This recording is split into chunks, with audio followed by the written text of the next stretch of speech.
திரு ஜெயரஞ்சன், இந்த குழுவினுடைய முக்கியத்துவம் என்ன? இவங்க கொடுக்கக்கூடிய பரிந்துரைகள் அப்படின்றது எந்த வகையில் நமக்கு ஒவ்வொரு மாநிலத்துக்கும் தாக்கத்தை செலுத்தும்? கடந்த காலங்களில் நிகழ்ந்ததும், கடந்த காலங்களில் தமிழ்நாடு முன்வைச்ச கோரிக்கைக்கும் இப்போ நாம் முன்வைக்கக்கூடிய கோரிக்கைக்குமான வித்தியாசங்கள்? வணக்கம். இந்த நிதிக்குழு அப்படிங்கிறது அரசியலமைப்பு சட்டத்தில் ஏற்படுத்திருக்கக்கூடிய ஒரு அமைப்பு. ஏன் அந்த நிதிக்குழு அப்படிங்கிறது அமைக்கப்பட்டிருக்கிறது அப்படிங்கிற கேள்வி நம் முன் எல்லோருக்கும் எழலாம். அதற்கு மிக முக்கியமான காரணம் அப்படின்னு சொல்லி பார்த்தீங்க அப்படின்னு சொன்னாக்கா, மாநிலங்கள், ஒன்றியம் அப்படின்னு 2 அமைப்பு இருக்கிறது. 2 அமைப்புக்கும் என்னென்ன கடமைகள் இருக்கின்றன, அதே சமயத்தில் என்னென்ன உரிமைகள் இருக்கின்றன அப்படிங்கிறதெல்லாம் வகைப்படுத்தி அந்த அரசியலமைப்பு சட்டத்தில் வரையறுக்கப்பட்டுள்ளது. ஒன்று எப்படி அப்படின்னு கேட்டிங்கனாக்கா, இந்த அதுக்குண்டான அதிகாரங்கள் அப்படின்னு சொல்லும் பொழுது, பொறுப்புகள் அப்படின்னு சொல்லும் பொழுது, அந்த பொறுப்புகளை எல்லாம் ஒன்றியத்துக்கு உண்டானதெல்லாம் ஒரு லிஸ்ட்டு, அதே மாதிரி மாநிலங்களுக்கு அப்படின்னு வழங்கப்பட்டுள்ளதெல்லாம் இன்னொரு லிஸ்ட்டு, 2 பேருக்கும் பொதுவானது அப்படின்னு சொல்லி ஒத்திசைவு பட்டியல்னு ஒரு பட்டியல், 3 பட்டியல் இருக்குது. அந்த பட்டியல் இருக்கக்கூடிய கடமைகள் அது எல்லாத்தையும் நிறைவேற்ற வேண்டும் அப்படின்னு சொன்னால் அது எப்படி அந்த இது இருக்குது அப்படின்னு கேட்டிங்கனாக்கா, யாராருக்கு என்னென்ன வரி விதிக்கும் அதிகாரம் அப்படிங்கிறது இன்னொரு பட்டியல் இருக்குது. அந்த பட்டியல் எப்படி செயல்படும் அப்படிங்கிறத அரசியலமைப்பு சட்ட குழு இருக்குல்ல, நிர்ணய சபை இருந்ததில்ல, அந்த கான்ஸ்டியூஷன் அசம்பிளி, அதில் விவாதிக்கும் பொழுதே என்ன அவர்களுக்கு தெரிந்தது அப்படின்னு சொன்னீங்கன்னா, இந்த வரி விதிக்கும் அதிகாரம் ஒரு குறிப்பிட்ட காரணங்களுக்காக இந்த மாதிரி பகிர்ந்தளிக்கப்படுகிறது அப்படிங்கிறத அவங்க சொல்கிறாங்க. அதாவது உங்களுக்கு விதிக்கப்பட்ட கடமைகள் அப்படிங்கிறதனுடைய அடிப்படையில் இந்த வரி விதிக்கும் உரிமைகள் பகிர்ந்தளிக்கப்படவில்லை. எப்படி பகிர்ந்தளிக்கப்பட்டது அப்படின்னு கேட்டிங்கனாக்கா, எதெல்லாம் எஃபிஷியண்ட்டாக டேக்ஸை கலெக்ட் பண்ணுமோ, யார்கிட்ட இருந்தால் அது நடக்குமோ அந்த மாதிரி முறைகள் தான் அதனுடைய அடிப்படையில் தான் வரியினுடைய உரிமைகள் பகிர்ந்தளிக்கப்பட்டன அப்படின்னு சொல்லிட்டு, அதுக்கப்புறம் என்ன சொன்னாங்க, இந்த மாதிரி ஒன்றியத்திடம் வழங்கப்பட்டிருக்கிறதுலாம் அதனுடைய எஃபிஷியன்சிக்காகவும் இருக்குது. அதே சமயத்தில் பொருளாதாரம் வளர வளர அதிலிருந்து வரக்கூடிய வரி வருவாய் என்பது ஒன்றியத்திடம் வழங்கப்பட்டுள்ள அதிகாரங்களினால் தான் நிறைய அளவில் வரி குவியும். அப்படி இருக்கும் பொழுது மாநிலங்களினுடைய பொறுப்புகள், கடமைகள் இருக்குல்ல, அது எப்படிப்பட்டதாக இருக்கிறது அப்படிங்கிறத நம்ம கவனத்தில் கொள்ள வேண்டும். மாநிலத்துக்கு வழங்கப்பட்டுள்ள பொறுப்புகள் எப்படி இருக்கிறது என்று சொன்னால், அவை மக்களுக்கு அருகாமையில் இருப்பதால் மக்களுக்கு தேவையான திட்டங்களை நிறைவேற்றும் பொறுப்பு மாநிலங்களிடம் வழங்கப்பட்டிருக்கிறது. அது மாதிரி இருக்கும் பொழுது ஒரு இம்பேலன்ஸ், என்ன இம்பேலன்ஸ் இருந்தது அப்படின்னு கேட்டிங்கனாக்கா, கடமைகள் அதிகமாகவும் உரிமைகள் குறைவாகவும் மாநிலங்களிடம் இருக்கின்றன. ஒன்றியத்துக்கு கடமைகள் குறைவாகவும் உரிமைகள் அதிகமாகவும் இருக்கின்றன. அப்போது என்ன செய்கிறது அப்படிங்கும்பொழுது ஒரு முடிவுக்கு வருகிறார்கள். என்ன முடிவுக்கு வருகிறாருனாக்கா, ஒன்றியம் வசூலிக்கக்கூடிய வரி இருக்குல்ல, அந்த வரியை எல்லாவற்றையும் அவர்களுக்கு வைத்துக் கொள்வதற்கான வேலை இல்லை. அப்பொழுது மாநிலங்களிடம் பிரித்து கொடுக்க வேண்டும் அப்படின்னு. அதே சமயத்தில் அவர்களுக்கு வழங்கப்பட்டுள்ள கடமைகள் இருக்குது, அதற்கான பணம் வேணும். இப்போ பாதுகாப்புக்கு வேண்டும், வெளியுறவுத்துறைக்கு வேண்டும், உள்துறையை பார்த்து கொள்வதற்கு வேண்டும் அப்படின்னு அவர்களுக்கு வழங்கப்பட்டுள்ள முக்கியமான கடமைகள்லாம் இருக்குல்ல, அதை நிறைவேற்றுவதற்கு உண்டான செலவு, அதற்குண்டான பணம், அதுவும் உங்களுக்கு தேவை. அப்படி இருக்கும் பொழுது இந்த தேவைகளை கணக்கிட்டு யாருக்கு எவ்வளவு அப்படிங்கிறத அப்பயே அறுதிட்டு கூற முடியாது. அது கால மாற மாற அது மாறிக்கொண்டே இருக்கும். அப்படிங்கிறதுனால அவர்கள் என்ன செய்தார்கள்னாக்கா, 5 ஆண்டுகளுக்கு ஒரு முறை நிதிக்குழுன்னு ஒன்று அமைக்கப்படும். அந்த நிதிக்குழு என்ன செய்யும் அப்படின்னு கேட்டிங்கனாக்கா, 2 விஷயத்தை அது தீர்மானிக்கும். ஒன்று, ஒன்றியத்துக்கு எவ்வளவு பணம் ஒதுக்கப்படும் அடுத்த 5 ஆண்டுகளுக்கு, ஆண்டாண்டு ஒவ்வொரு நிதியாண்டுலையும் எவ்வளவு அப்படிங்கிறத தீர்மானிக்கும். 2வது மாநிலங்கள், எல்லா மாநிலங்களுக்கும் சேர்த்து எவ்வளோ நிதி அப்படிங்கிறது. அதுக்கு பேர் என்ன அப்படின்னு கேட்டிங்கனாக்கா, வெர்டிக்கல்னு பேர். வெர்டிக்கல்னாக்கா செங்குத்தான நிதி பேர். அதாவது உனக்கு இவ்வளவு, மாநிலங்களுக்கெல்லாம் இவ்வளவு அப்படின்னு முதல் லெவலில் பிரிக்கிறது. அடுத்த நிதி பகிர்வு அப்படிங்கிறது என்ன அப்படின்னு கேட்டிங்கனாக்கா, அதை செய்து முடித்தவுடன் அடுத்தது ஹரிசாண்டல், தரைமட்ட கிடைமட்டன்னு சொல்லுவோம். ஹரிசாண்டல் டெவல்யூஷன் அப்படிங்கிறது என்ன அப்படின்னு கேட்டிங்கன்னா, மொத்தம் எல்லா மாநிலங்களுக்கும் சேர்த்து இவ்வளவுன்னு சொல்லியாச்சு. சொல்லியதற்கு பிறகு ஒவ்வொரு மாநிலத்துக்கும் எவ்வளவு அப்படிங்கிறதையும் தீர்மானிக்கணும். இது 2 தான் மிக முக்கியமான பொறுப்பு இந்த நிதிக்குழுவுக்கு வழங்கப்பட்டுள்ளது.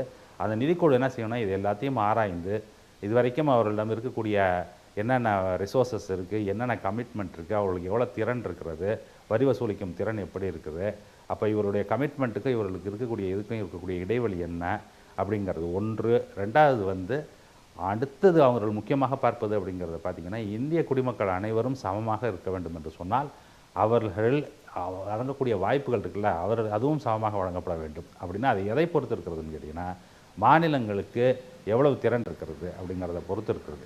அப்படின்னு சரி சொல்லி திரு ஜெயரஞ்சன், ஒவ்வொரு மாநிலத்துக்குமான திறன், தேவை, காலத்துக்கேற்ப மாறக்கூடிய தன்மை இருக்கிறதையும் அதை கணக்கில் எடுத்துக்கொண்டு இந்த பகிர்வுகள் இருக்கணுன்ற ஒரு சிந்தனை இருக்கு. முதல் பாயிண்டா முதலமைச்சர் முன் வச்சிருக்கிறது வந்து போன 15வது நிதிக்குழுவில் 41% மாநிலங்களுக்கு பிரிச்சு தர்றது அப்படின்னு முடிவானாலும் கடைசியா கிடைச்சது மொத்த வரி வருவாயில மாநிலங்களுக்கு 33% தான். இதுவே வந்து இன்னொரு கோணத்துல பார்த்தா 9வது நிதிக்குழு காலத்துல 8% வரையிலும் தமிழ்நாட்டுக்கு நிதி பகிர்வு கிடைச்சது, மொத்த நிதியில கிடைக்கிற பகிர்வு. இப்ப அது வந்து 4% குறைந்து விட்டது அப்படின்னு சொல்றீங்க.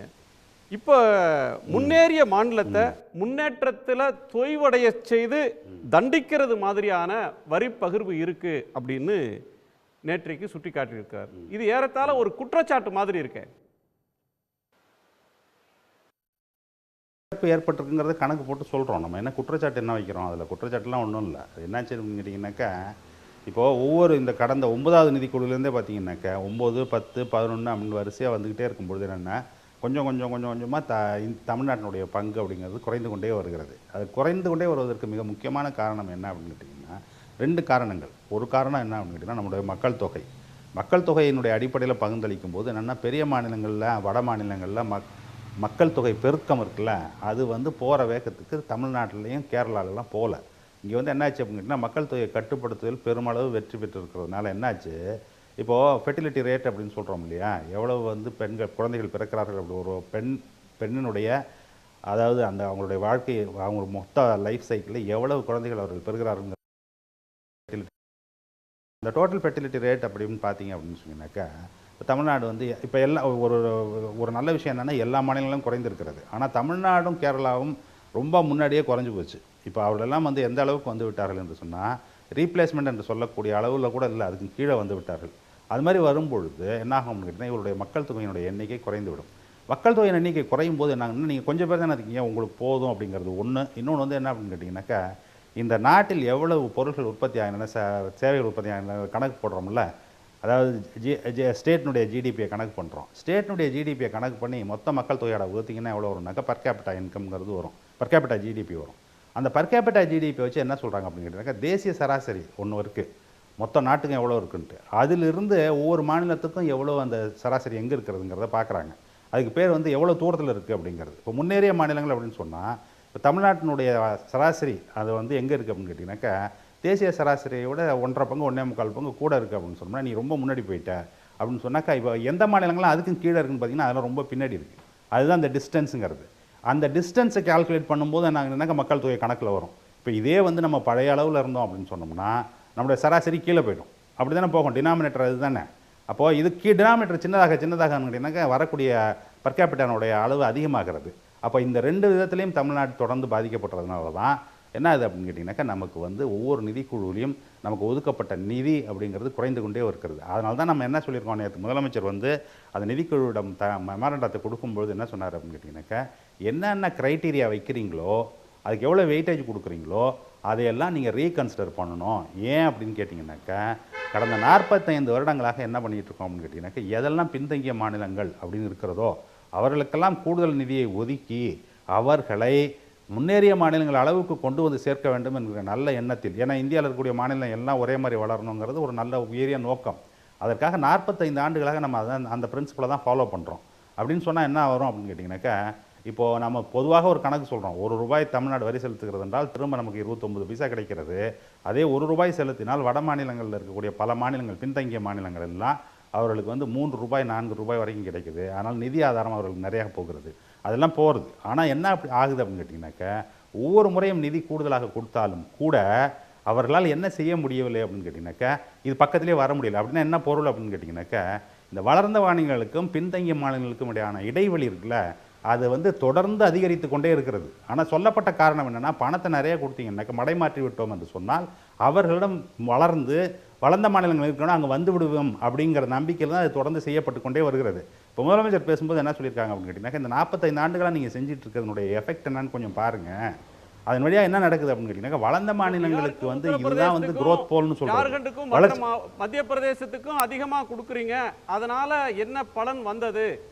நீங்க அதிகமா பின்தங்கி இருக்கிறாங்கன்னு பணம் கொடுத்தாலும் முன்னேற்றம் என்ன பல வரல இல்லை இல்லை சொல்ற இல்லை இல்லை இல்லை நீ அந்த லாஜிக் இருக்குல்ல, அந்த லாஜிக் வந்து சரியாக வரல. அப்போ நீங்கள் அதை வந்து ரிவ்யூ பண்ணுங்கங்கிறாரு, வேற ஒன்றும் சொல்லலை. அவர் என்ன சொல்கிறார், கொடுக்க வேணாம்னு நாங்கள் சொல்லலை, கொடுங்க.